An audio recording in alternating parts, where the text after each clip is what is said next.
Imagina o corpo humano funcionando, tipo, na sua capacidade máxima. Uhum. Se a sua mão encosta numa chapa de metal fervente, o seu cérebro não sente o calor de imediato. Quem faz esse trabalho sujo de sentir o perigo real no ambiente e disparar o alerta em, sei lá, frações de segundo, São os nervos sensoriais. exatamente, os nervos sensoriais que ficam expostos lá na ponta dos dedos e o sistema de saúde pública funciona quase do mesmo jeito, sabe? Com seus próprios nervos sensoriais espalhados pelas ruas. É uma ótima analogia. Pois é. Mas aí que está o ponto da nossa imersão de hoje. O que acontece quando o centro de comando desse sistema, tipo, esquece de proteger esses nervos do sol, escaldante? Ou falha em identificar eles direitos para a população? A máquina inteira corre o risco de travar. Exato. E hoje, a gente vai analisar um documento que revela justamente as engrenagens ocultas desse gargalo. E olha, a nossa fonte de hoje é bem inusitada. Muito. Foge totalmente do padrão daqueles relatórios governamentais ou artigos acadêmicos super densos que a gente costuma ver. Sim, a gente tem em mãos o roteiro de um outro programa de áudio.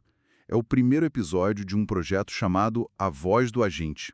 Produzido pelo Sindicato dos Agentes de Saúde do Rio Grande do Norte, SINDAS-RN. Isso. É um texto super curto, focado, desenhado para durar uns 4 ou 5 minutos no máximo. E o nosso objetivo central nessa análise é dissecar como esse material sindical tenta traduzir políticas públicas que são extremamente burocráticas em ferramentas reais de sobrevivência, ferramentas para quem está na linha de frente do SUS, o Sistema Único de Saúde.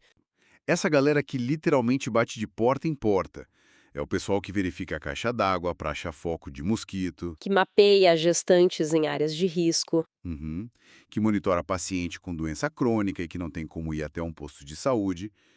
E o foco da nossa imersão é entender a mecânica por trás de uma palavra que o sindicato repete sem parar nesse roteiro, a palavra valorização. Sim, a famosa valorização. E o documento usa a sanção da Lei Complementar número 264, uma lei aprovada na cidade de Natal agora, em pleno ano de 2025. Para dar um peso estrutural e, claro, financeiro para esse termo, né? Exatamente. E essa estratégia retórica do sindicato é um ponto de partida analítico muito fascinante, porque valorização é historicamente uma palavra muito vazia no serviço público. Nossa, total. Vira só discurso de palanque. Na época de eleição, todo mundo valoriza. Mas, Mas na hora H, raramente se materializa na folha de pagamento ou, sabe, nas condições físicas de trabalho de quem está na rua. pois é, fica só na promessa. E o roteiro se apoia nessa nova lei municipal de 2025 justamente porque ela institui um programa formal de valorização. O texto faz questão de criar uma linha do tempo jurídica. Sim, eles amarram a lei local em coisas maiores. Isso, eles ancoram essa lei de Natal lá na Constituição Federal e na Lei Federal 11.350, que é a norma que regulamenta a profissão no Brasil inteiro. Mas espera aí, deixa eu levantar uma questão prática sobre essa arquitetura legal. Porque, tipo, lendo o roteiro, tem uma coisa que soa meio redundante. Pode falar. Se já existe uma diretriz lá na Constituição e já tem uma lei federal específica dizendo o que esses agentes fazem e quais são os direitos deles no país todo, Uhum. por que um sindicato está gastando tanto tempo e energia para celebrar uma lei complementar municipal sancionada apenas agora em 2025? Qual é a utilidade prática de criar mais uma camada de lei se a estrutura federal já estava posta? É uma ótima pergunta. Para entender isso, pensa na legislação federal como se fosse a API de um sistema de software. Tá, uma API. Ela define os parâmetros gerais, ela permite que a profissão exista e estabelece ali as regras de comunicação entre os estados e os municípios. Certo. Mas uma API, por si só, não processa absolutamente nada se você não tiver o hardware local. E a prefeitura é esse hardware. Ah, entendi. A lei federal diz lá que o agente precisa ter condições de trabalho, mas é o município que paga a conta. É o município que tem que botar a mão no bolso. Exatamente. Se não tiver uma lei municipal específica que obrigue a prefeitura a, tipo, abrir uma rubrica no orçamento, transferindo dinheiro real para comprar os equipamentos, A lei federal vira só um poema bonito, né? Uma sugestão. uma poesia jurídica, exato. O sindicato celebra a lei municipal porque ela é a autorização oficial de gasto. É ela que mexe no caixa da cidade. Entendido. Quer dizer, a lei federal cria a planta baixa da casa, mas a prefeitura é quem tem que ir lá na loja de material de construção comprar os tijolos e o cimento. Perfeita essa analogia. É exatamente isso. E é exatamente na compra desses tijolos que o roteiro do sindicato foca. Eles destacam duas ferramentas de trabalho muito específicas que essa lei de 2025 garante para a galera. Duas vitórias bem palpáveis. Isso. A primeira delas ataca um problema de dinâmica social imediata nas ruas, que é o que os agentes vestem. A lei estabelece o pagamento de uma coisa chamada indenização de fardamento. E o texto elenca direitinho as justificativas para isso. Eles falam de identificação profissional, organização e segurança no território. E a argumentação do sindicato passa muito longe de qualquer questão estética. Não é para ficar bonito. De jeito nenhum. O foco ali é a construção de confiança. Um detalhe muito interessante dessa análise sociológica do trabalho de rua é que a farda funciona como um redutor de atrito. Um redutor de atrito. É porque a população urbana de hoje vive em um estado de alerta crônico. Ninguém abre a porta para qualquer um. Total. Uma analogia simples para quem está escutando a gente é pensar no uniforme como um passaporte. Um passaporte de confiança, sim. Imagina, se um desconhecido qualquer, sem nenhuma identificação visual, bate no seu portão. Aí ele pede para entrar no seu quintal para checar os vasos de planta. Ou começa a perguntar quais remédios a sua família toma. A resposta instintiva é desconfiar na hora. Exato. É fechar a porta. A desconfiança paralisa a política de saúde pública ali mesmo, na calçada. A pessoa não entra. É verdade. Mas a dinâmica desse passaporte de confiança é super válida, só que tem uma camada de responsabilidade civil e jurídica por trás que a gente não pode ignorar. Como assim? A identificação não serve só para acalmar o morador. Ela blinda juridicamente o município também. No caso de acontecer alguma coisa. Isso. Se um agente entra numa residência e ocorre algum incidente, a identificação clara separa quem está agindo em nome do Estado de um civil qualquer. O município precisa dessa padronização visual. Para manter o controle operacional, né? Já que essa força de trabalho está espalhada pela cidade toda, fora de uma supervisão direta ali no escritório. Exatamente. Sem a farda, o Estado perde a face no território. Agora, isso nos leva a uma palavra muito específica que o roteiro usa e que acho que vale a pena a gente destrinchar. A palavra indenização. Isso. O texto não diz que a prefeitura vai entregar as roupas para os agentes. O termo exato da lei, que o sindicato faz questão de ressaltar, é indenização de fardamento. Ou seja, na prática, é um depósito de dinheiro direto na conta do trabalhador para que ele mesmo compre a sua roupa. É uma diferença sutil no texto, mas gigante na prática. Mas por que desenhar política pública desse jeito? Por que a prefeitura não faz simplesmente um grande pedido numa fábrica e distribui as camisas nos postos de saúde, de uma vez? Olha, a escolha dessa palavra, indenização, é o coração estratégico dessa conquista legislativa e revela muito sobre as falhas crônicas da administração pública. As famosas licitações. Precisamente. O modelo tradicional de distribuição de uniformes exige um processo de licitação. E licitações, no setor público, obedecem quase sempre a um único critério, que é o menor preço. E a gente sabe bem no que dá comprar o mais barato sempre. Exato. O resultado histórico desse modelo é muito conhecido por quem atua na área. São processos que demoram, 18 meses para serem concluídos. Nossa, 1 ano e meio para comprar uma camisa? Sim. E aí as empresas entregam tecidos de péssima qualidade que são totalmente inadequados para o calorão do Nordeste brasileiro. Sem contar a grade de tamanhos que nunca corresponde à diversidade real dos corpos dos trabalhadores. Faz todo sentido. Então a gente passava a usar uma camisa de, tecido sintético super grosso, debaixo de um sol de 30 e tantos graus. Suando horrores. Só porque foi a opção mais barata que a prefeitura achou. E aí, quando a camisa rasga do uso, ele precisa ficar esperando a próxima licitação lá no outro ano. É um ciclo de precarização. E ao transformar o fardamento em uma indenização financeira, a lei de 2025 simplesmente elimina esse gargalo burocrático da licitação. Corta o intermediário. Corta na raiz.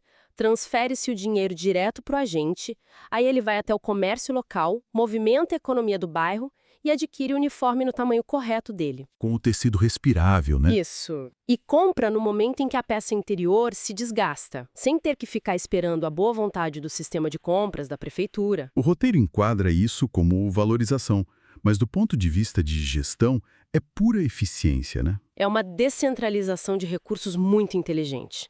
Devolve a autonomia para o profissional gerenciar sua principal ferramenta de trabalho. E essa lógica de gerenciar a própria proteção ganha contornos muito mais físicos e vitais no segundo benefício que essa lei municipal traz. Que é a grande inovação do texto. Sim, porque se o uniforme resolve a barreira social lá da desconfiança do morador, o roteiro também apresenta uma solução para a barreira ambiental que o agente enfrenta na rua.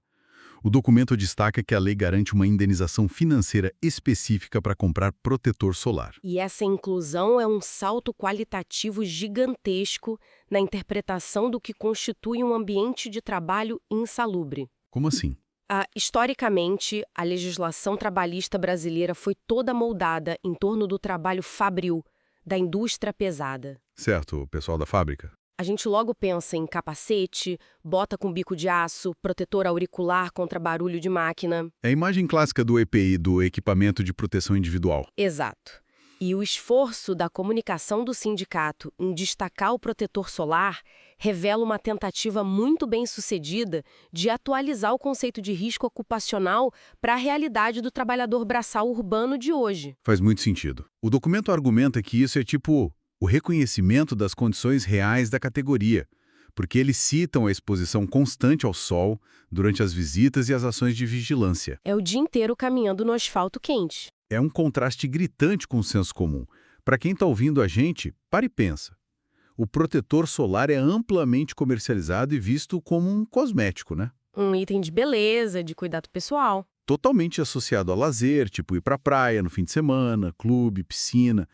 Ver uma lei municipal e um sindicato tratando o protetor solar não como um luxo, mas como um EPI inegociável, muda completamente a nossa perspectiva sobre o que esses agentes enfrentam no dia a dia. E não é só uma questão humanitária de cuidar da pele do trabalhador, tá? Há um pragmatismo financeiro bem frio por trás dessa mudança de perspectiva. Conta mais sobre isso. A exposição crônica à radiação ultravioleta sem a proteção adequada resulta em taxas elevadíssimas de câncer de pele, envelhecimento precoce das células e insolação aguda. Que tira o cara do trabalho. Exato. E quando o agente adoece, o Estado, a prefeitura, acaba arcando com custo duplo. Custo duplo? Sim. Primeiro, o custo financeiro do tratamento médico daquele trabalhador, que vai ser pago pelo próprio SUS. E segundo, o custo do afastamento desse servidor. Porque se ele fica de licença médica, o território dele fica descoberto. E aí a prevenção não acontece. E se a prevenção não acontece, você propicia surtos de doenças no bairro.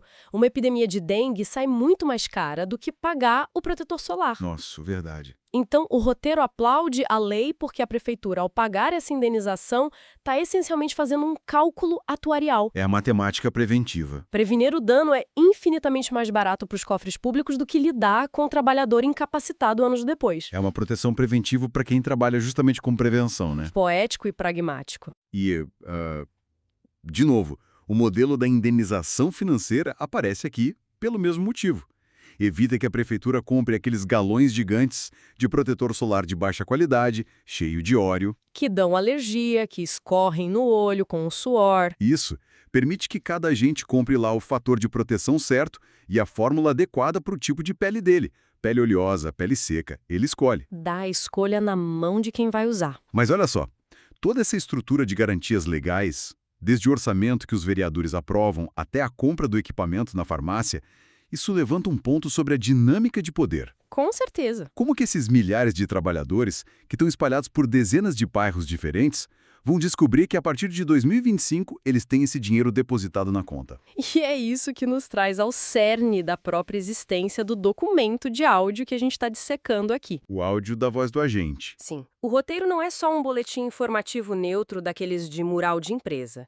Ele é uma ferramenta ativa de mobilização de massa. Um chamado para ação. E o sindicato deixa muito clara a premissa de que, quando o agente tem informação, a categoria fica mais forte, porque a assimetria de informação é um dos maiores mecanismos de controle dentro de grandes organizações governamentais. O Estado adora quando as pessoas não sabem dos próprios direitos. Exatamente. Se a prefeitura aprova uma lei na Câmara, mas a ponta do sistema lá no posto de bairro não entende os trâmites para exigir o cumprimento dela, o direito não sai do papel. A comunicação ágil do sindicato serve para nivelar esse conhecimento. E o que me chama muita atenção é o formato que eles escolheram para nivelar esse jogo. O sindicato podia ter impresso cartilhas gigantescas e mandado para os postos. Podia ter convocado uma greve geral para chamar a atenção da mídia. Ou agendado uma longa assembleia presencial num ginásio. É o padrão sindical mais clássico, né? Sim, mas eles não fizeram isso. Eles optaram por produzir um programa de áudio com um roteiro super focado e uma duração cronometrada ali de 4 a 5 minutos. Qual é a sua leitura analítica sobre essa escolha de formato? A escolha por um arquivo de áudio curto que roda fácil em celular é um reflexo direto da realidade operacional desses profissionais. Porque eles estão na rua. Exato. Um agente comunitário de saúde caminha quilômetros por dia sob um sol escaldante. Ele não tem uma mesa com ar-condicionado. Ele não senta no escritório. Não tem um computador na frente dele para ficar abrindo o e-mail durante o expediente. E ler um PDF super longo, cheio de juridiquês ou um panfleto impresso no meio da rua é inviável. Bate a luz do sol na tela do celular, você não enxerga nada, né? Exatamente. Mas o áudio, distribuído via aplicativos de mensagem rápida, ele se adapta perfeitamente à mobilidade desse trabalhador. O cara bota o fone de ouvido. Sim, bota o fone e consegue assimilar uma atualização legislativa complexa que mexa no salário dele enquanto caminha de um quarteirão para o outro para bater na próxima porta. É uma autêntica estratégia de guerrilha comunicacional. Nossa, guerrilha comunicacional. E o encerramento do roteiro confirma bem essa tática. Há um chamado direto para a ação no final do texto, pedindo o compartilhamento do conteúdo de agente para agente. Uma rede P2P de seres humanos. Isso, a estratégia depende da viralização orgânica dentro dos grupos de trabalho ali no aplicativo de mensagens. O áudio atua tipo um cavalo de Troia do conhecimento jurídico. Uma ótima imagem. Ele entra nos celulares disfarçado de um simples recado rápido, tipo um áudio de WhatsApp normal, mas ele carrega nas entrelinhas instruções muito precisas sobre como acessar fundos públicos para comprar uniforme e protetor solar. E essa capilaridade é o que torna o formato tão perigosamente eficaz para o status quo e tão bom para os trabalhadores. O sindicato deixa de depender de canais oficiais ou de mural de posto de saúde e transforma cada agente num retransmissor daquela mensagem. E eles fazem isso numa pegada de celebrar as conquistas, como a sanção da Lei 264. Eles não focam só na reclamação crônica, né? Não, eles mudam a chave. O discurso sindical ali tenta construir um senso de vitória e de eficácia, mostra que deu certo. É uma injeção de ânimo. Isso combate a apatia institucional, mostra para quem está na rua que a mobilização política tem resultados palpáveis e que afetam diretamente o bolso e o bem-estar físico de todo mundo. Bom, a amarração de todos esses elementos oferece um panorama muito, muito claro para a gente sobre as mecânicas invisíveis da saúde pública. Sem dúvida. Sabe, discutir um roteirinho de 4 minutos nos obrigou a investigar as falhas do sistema de licitações, a burocracia pesada das leis complementares e até a sociologia da confiança nos bairros. E os riscos físicos brutais do trabalho exposto ao clima. Exato. O que parecia no início ser apenas uma notícia corriqueira de sindicato sobre compra de roupa e creme hidratante é, na verdade, um tratado bem profundo sobre como o Estado tenta manter as suas extremidades funcionando sem colapsar. A análise desse material sublinha perfeitamente que políticas públicas abstratas dependem de uma engenharia de detalhes muito mundanos para de fato operarem. Tipo o tecido da camisa? Sim. A universalidade do SUS, que está garantida lá na letra fria da Constituição Federal, precisa se apoiar no tecido respirável de uma blusa adequada e na química de um bloqueador solar fator 60. Sem esses pequenos elementos materiais de segurança, a engrenagem macro simplesmente para de rodar. Para total. E o sindicato compreende isso muito bem. Ele utiliza a comunicação não só para repassar um recado, mas para consolidar essas vitórias estruturais na consciência da categoria. E isso traz uma responsabilidade enorme também para nós, que observamos esse sistema pelo lado de fora como cidadãos. Com certeza. A clareza sobre como, sei lá, uma lei municipal votada numa terça-feira à tarde afeta diretamente a capacidade de atendimento na sexta-feira de manhã, muda a maneira como a gente enxerga o trabalhador na ponta. Ao analisar a fundo essas exigências físicas e legais, fica evidente que o papel da população vai muito além de só ir lá e destrancar o portão durante uma visita de rotina. Há uma conscientização necessária de que a saúde de quem trabalha no bairro é indissociável da saúde do bairro em si. O reconhecimento de riscos ocupacionais e essa cobrança constante por melhores condições não são favores que a prefeitura está fazendo. De jeito nenhum. São manutenções essenciais da política preventiva. E a informação disseminada pelo sindicato tenta fechar esse ciclo, sabe? Garantindo que o trabalhador saiba cobrar a prefeitura, para que aí sim a prefeitura possa cobrar os resultados de saúde daquele território. Perfeito. Bom, para fechar a nossa análise de hoje, tem um detalhe cronológico que salta aos olhos em toda essa narrativa e que serve como uma provocação final para quem está acompanhando a gente. Qual o detalhe? O documento foca toda a força dele em celebrar a Lei Complementar 264. Uma lei que regulamenta algo básico, tipo a compra de um protetor para não ter câncer e a aquisição de um uniforme decente para não assustar os moradores. E essa legislação é um marco da cidade de Natal, sancionada agora, no ano de 2025.